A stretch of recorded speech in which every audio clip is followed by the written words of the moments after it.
কোর্টে নির্দোষ প্রমাণিত হয়ে বাইরে বেরিয়ে এলো ঝুমুর। সম্পূর্ণ জানতে ভিডিওটিতে একটি লাইক করে প্রথম থেকেই দেখতে থাকো। গল্পের শুরুতেই দেখা যায় আবিরের জন্য সবাই খুব চিন্তা করতে থাকে, বিশেষ করে স্বর্ণালী।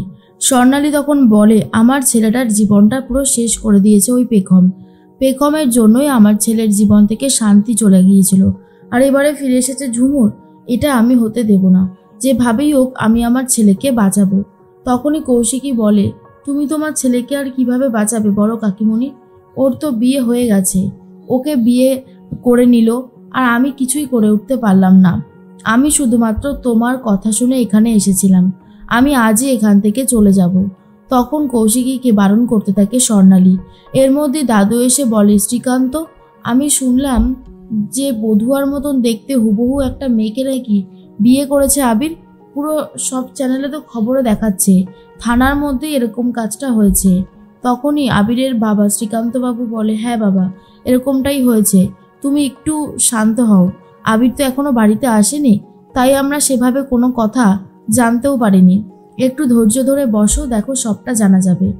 এর মধ্যে শ্রী তখন বলে, সবটাই তো আমার জন্য হয়েছে, আমি তো রানা রায়চৌধুরীকে মেরেছিলাম, সেই দোষটার ভাগিদার হয়ে গেছে এখন শ্রী। আর তখনই বলে, আমি যে কেন এটা করতে গেলাম, আমার নিজের ওপর নিজের খুব রাগ হচ্ছে, আমার খুব কষ্ট হচ্ছে যে আমার আজকে থানায় থাকার কথা ছিল, জেলের মধ্যে আমার থাকার কথা ছিল, সেখানে রয়েছে ঝুমুর।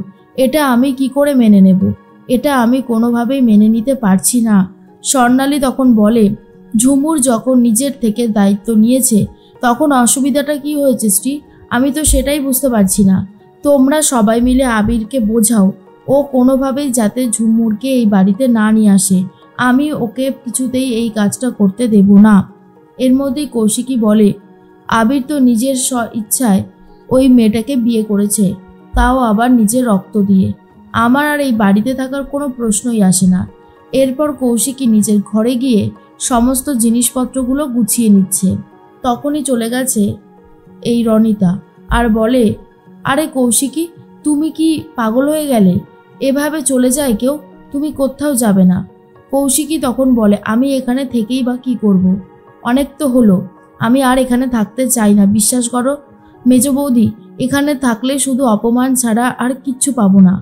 আবির আমাকে ভালোবাসে না, আমি দেখেছি আবির সবসময় আমাকে খুব ইগনোর করে, অ্যাভয়েড করে চলে। সেই ছেলেটার সাথে আমি কি করে সুখের শান্তিতে সংসার করার স্বপ্নটা দেখব?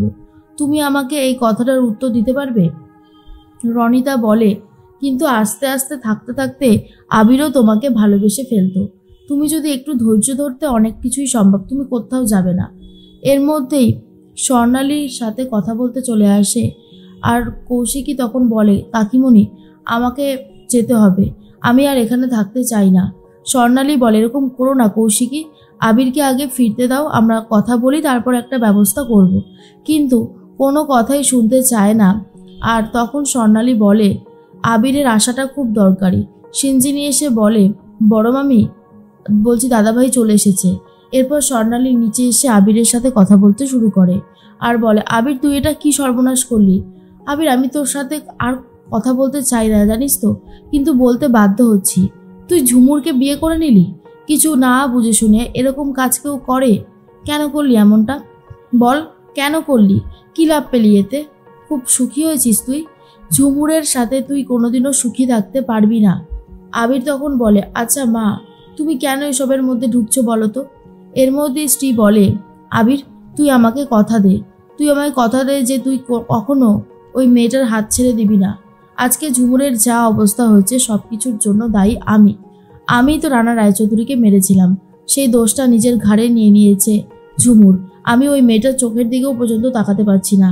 তুই আমায় কথা দে, আমার গা ছুঁয়ে কথা দে, যেভাবে তুই ওকে বিয়ে করেছিস সারাটা জীবন তুই ওর পাশে থাকবি, তুই ওর খেয়াল রাখবি। কিরে, কথা দে আবির। তখনই চলে এসেছিল তো স্বর্ণালী আর বলে, শ্রী, কি হচ্ছেটা কি? আবির ওই মেয়েটার দেখভাল করবে না, এককালীন টাকা পয়সা দিয়ে এই ঝামেলা মিটিয়ে নিতে হবে। কৌশিকী এখানে আমার ডাকে এসেছে, এতগুলো দিন হয়ে গেল। আবির জানে না কৌশিকী আবিরকে কতটা ভালোবাসে?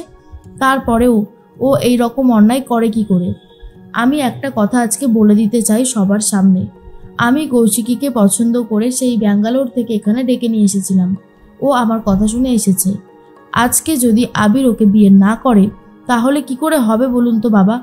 আমি বলছি আবির ঝুমুরকে সরিয়ে দিয়ে কৌশিকীকেই নিজের লাইফ পার্টনার করবে, বিয়ে করবে কৌশিকীকে। আর এটাই হলো আমার দিব্যি। তখনই এটা মেনে নিতে পারে না আবির আর বলে, মা মা আমার কথাটা শোনো, এরকম করো না, তুমি এরকম বলতে পারো না মা। কিন্তু কোনো কথাই শুনতে চায় না স্বর্ণালী। আর আবিরের বাবা তখন বলে, আমি একটা কথা বুঝতে পারছি না, এত রাগারাগি করলে, এত জেদ করলে কি করে হবে? আরে কেউ তো একজন বুঝবে, সেটাও বুঝতে চাইছে না। তবে আমি একটা কথা খুব ভালো মতন বুঝতে পারছি, আরও অনেক বড় সর্বনাশ হতে চলেছে।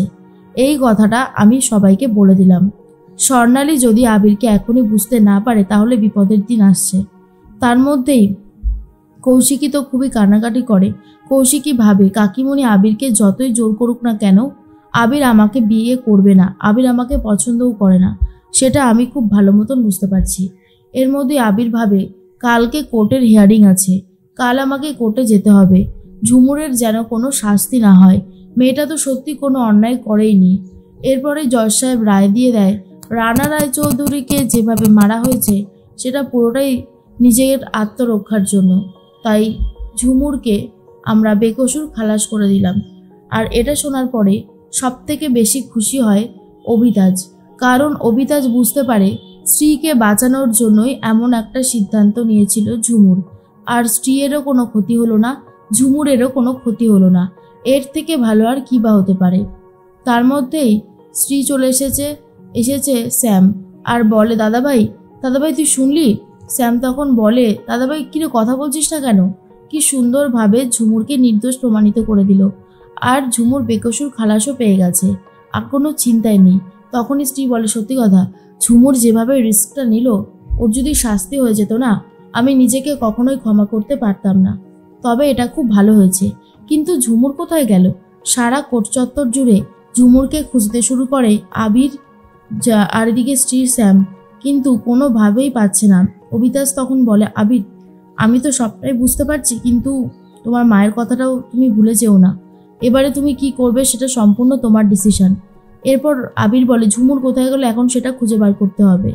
এরপর ঝুমুর আস্তে আস্তে হাঁটতে শুরু করে আর বলে, দাদাবাবুর জীবনে আমি আর ফিরে যাব না। দাদাবাবু আমাকে বিয়ে করেছে, কিন্তু দাদাবাবু তো আমাকে বিয়ে করতে চায়নি, পরিস্থিতিতে পড়ে এই কাজটা হয়ে গেছে। আমি যদি এখানে থাকি, এই শহরে থাকি, তাহলে দাদাবাবু আমাকে ঠিকই খুঁজে বার করবে। তাই আমাকে যত তাড়াতাড়ি সম্ভব গ্রামের বাড়িতে ফিরে যেতে হবে, আমি আর এখানে থাকবো না। এরপর ঝুমুর হাঁটতে থাকে, একটা কল দেখে সেই কল থেকে জল নিয়ে ভালো করে চোখে মুখে দেয়, আর কিছু মহিলা হঠাৎ করে ঝুমুরকে দেখে পেছন পেছন ফলো করতে শুরু করে দেয়।